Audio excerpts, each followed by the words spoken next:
8ই জুলাই এই দিনে জন্মগ্রহণ করেছিলেন এমন একজন ব্যক্তি যিনি ভারতীয় ক্রিকেটকে শুধু বদলে দেননি, বরং নতুন আত্মবিশ্বাসে ভরিয়ে তুলেছিলেন পুরো একটা প্রজন্মকে।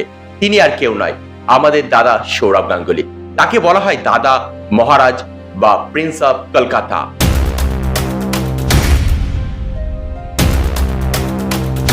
1996 সালে ইংল্যান্ডের লর্ডস স্টেডিয়ামে অভিষেক হয়েছিল সৌরভ গঙ্গোপাধ্যায়। এর মাধ্যমে শুরু হয় ভারতীয় ক্রিকেটে তার রাজত্ব। সৌরভ ছিলেন এমন একজন ব্যাটসম্যান যিনি চাপেও ভালো খেলতেন। 2000 সালে ম্যাচ ফিক্সিং কেলেঙ্কারির পরে তিনি হন অধিনায়ক। তরুণ খেলোয়াড়দের উপর ভরসা, আগ্রাসীন মনোভাব আর জয়ের খিদে, এটাই ছিল দাদার অন্যতম ছাপ। যুবরাজ, সেবাগ, হরভজন, জাহির সবাই তার হাত ধরে উঠে এসেছিল। 2002 সালে লর্ডসে জার্সি খুলে উদযাপন, এটা আজও ইতিহাস। কিন্তু অনেকেই জানে না এটি ছিল ফিল্টপের উল্টে দেওয়া উদযাপনের জবাব। বলা হয় সৌরভের নেতৃত্ব ও প্রভাব অনেককেই অস্বস্তিতে ফেলেছিল। তিনি বাদ পড়েছিলেন, কিন্তু আবারও ফিরে আসেন দুরন্ত ফর্মে।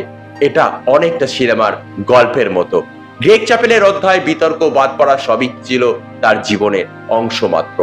ক্রিকেটের মাঠ থেকে প্রশাসন। 2019 সালে বিসিসিআই সভাপতি হন সৌরভ গাঙ্গুলী। সৌরভ গাঙ্গুলী শুধু একজন ভালো ক্রিকেটার নয়, তিনি একটি আবেগ। তার সাহস, নেতৃত্ব এবং আত্মবিশ্বাস আজও অনুপ্রেরণা দেয় কোটি কোটি মানুষকে।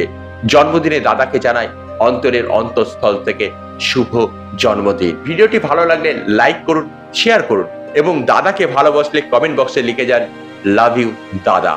Thanks for watching.